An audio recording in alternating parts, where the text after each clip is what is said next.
Hello and once again Happy New Year to everyone. The very first doll we are getting in 2026 is Luis. The Burn team is back with the toy maker. Now we already have a full Burn team on global, so where does Luis fit in that roster? Who does he replace? Actually, Luis is the start to a new generation of Burn team with more Burn dolls coming in the future. You can definitely use Luis in the current roster replacing someone, but she will have more value with future Burn dolls, especially with Sakura and Lorelei, and make a new type of Burn team or even a second one. Considering that, then should you pull for her now or is it safe to skip her? We'll try to look for the answers to these questions in the video. We'll have to look at her skill kit, team synergy and role in the Burn team, her dupes, etc. to figure out her pull value in the current meta as well as the future potential for your account. So without further ado, let's get started. Starting with the TLDR like always, Luis is a Burn Sentinel unit using machine gun weapon. She is usually used as a sub DPS buffer type unit at low dupes but can be used as hyper DPS at V6. Note here that she doesn't replace Chihuahua V6 from the hyper DPS spot in the Burn team. Chihuahua still remains the Burn hyper carry and Luis can work alongside her in the team to benefit both. Luis's core mechanic revolves around her teen soldiers that she can attach to her allies. These teen soldiers can rank up during a battle, attack enemies and provide a lot of buffs to both Luis and the allies. She does have her whole kit unlocked at V0, but her damage output is not significantly high at that point. V0 Luis can be compared to a V6 Sarkri, and maybe slightly better because Sarkri has to do a physical attack every 3 turns, so you could consider her at V0 to replace Sarkri in the current Burn team. Otherwise, for the Burn team meta, V0 Luis is not a high value pool in my opinion, and if you can't go higher, you can safely skip her. But there's something else to know here. Luis is not a Burn team only unit. In fact, she works especially well in the Hydro team with Tololo and Nikita, or in the Burn plus Hydro hybrid team. The reason why is because her teen soldiers mechanic usually works on only Burn allies, but she has a specific fixed key that allows her teen soldiers to attach to and work with any elemental units, and it's highly desired that the allies can do lots of active attacks or out of turn attacks etc. doing phase damage, which fits perfectly with Tololo, Nikita etc. Since Burn and Hydro are the two most F2P friendly metacomps and Luis can work with both very well, you could actually consider her for your account if you want a versatile flex slot. Now, another question is, should you pull her now planning for the future? Well, the current best meta Burn team in CN does have her alongside Sakura and Lorelei plus Vivi and Chihuahua to complete it. While Sakura and Luis does combo really well, Luis is not a must-have on that team, and you can easily just use Chongju in place of her, especially because you will probably have a much stronger QJ who's probably fully built and maxed in your account by now. The point from when Luis becomes really powerful and much more desirable in that team is at V2+, and with her signature weapon. Since we don't have a lot of machine gun weapons, her signature becomes very recommended when you are going for her V2. Although we will have a decent F2P option in future when Bathilda arrives as a standard unit and we can get her weapon. So V2C1 is the best Luis breakpoint you need to aim for if you want her best version and be future ready. And at V6, as I mentioned before, she is basically your second hyper carry, and in fact V6 Luis is used alongside the Hydro team in the recent CN Gunsmoke fights a lot. You can just borrow a V6 Luis with your own Hydro team and they perform fantastic. That's kinda the summary. Do you need a V0 Luis? Probably not. Better save for other upcoming units. Do you absolutely want her and interested in building the future best Burn team?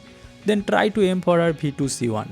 Are you a whale? Then V6 her and you will have a versatile tier 0 unit that you can put on any team. Okay, let's move on to our actual skill kit now, and let me be honest here, this shit is complicated. It is probably the hardest skill kit to both understand very well and explain. I do not want to get into the details of her skills cause honestly I can't be asked and it will make things more complicated than simple. I'll just try to convey what they do as simply as I can so that you won't be absolutely clueless. Okay? Okay. Her passive first. At the start of battle, she consumes all her confectants and attaches 2 of her teen soldiers to 2 of her closest Burn allies.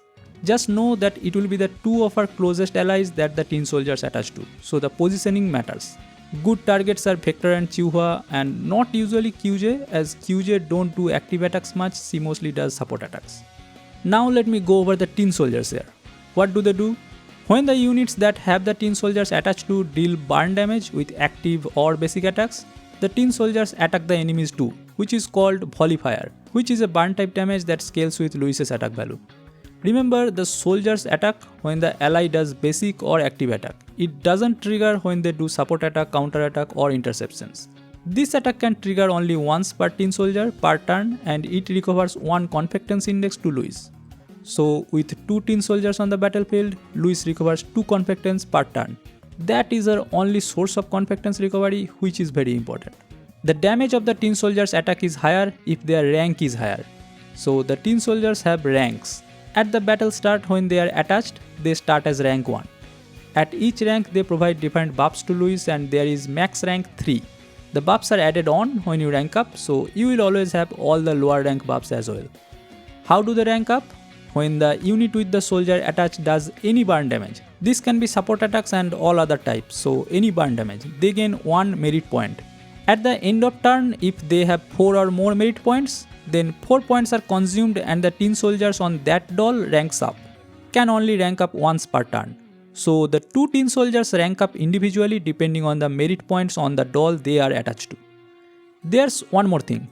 Louis starts the battle with a counter on her that increases +3 every time the tin soldiers attack with volley fire. When the counter reaches 35, it resets and puts a buff called Ember on all allies that gives them 30% burn damage boost for 2 turns and 5% permanent crit damage boost. The crit damage boost can be stacked more every time you reach the 35 counter. This is very slow at V0 and you will only reach it once in a 7 turn battle, but V2 plus and at V6 you can stack this buff a lot, which is huge for the whole team. That's her passive and how the tin soldiers work. Now her ultimate, it's a single target 8 tile burn damage with 180% attack multiplier. But each tin soldier increases this damage by 15% and crit rate by 5% per rank. So when 2 rank 3 soldiers on field, this is buffed by +90% damage and +30% crit rate. Nice. The thing is, the ult costs 6 competence and Louis starts with 0 and gains 2 each turn. So at V0 she can only ult every 3 turn. V2 plus she will be able to do it every other turn. Her skill 2 is the best skill to spam whenever available. It does a single target 8 tile range damage with 140% attack multiplier and deals a 30% fixed damage to the enemy and all other enemies in a 3 tile radius of it. This gives Louis 2 stacks of tin soldiers order, which buffs the tin soldiers volley fire damage by 30% while consuming 1 stack. And finally her skill 1 is a directional AoE burn damage in a 3x5 area in front of her, dealing 80% attack damage and inflicts overburn on the enemies for 2 turns. That's all her skills and you should have an idea how it's mostly the tin soldiers mechanic that's buffing Louis and the team while doing damage, and that's primarily how she works. For her Vertebrae levels, we discussed the V0 skill kit, but the important one is her V2. This reduces her ult competence index requirement to 4 from 6. Meaning now she ults every other turn. More ults and more damage buffs from the tin soldier ranks.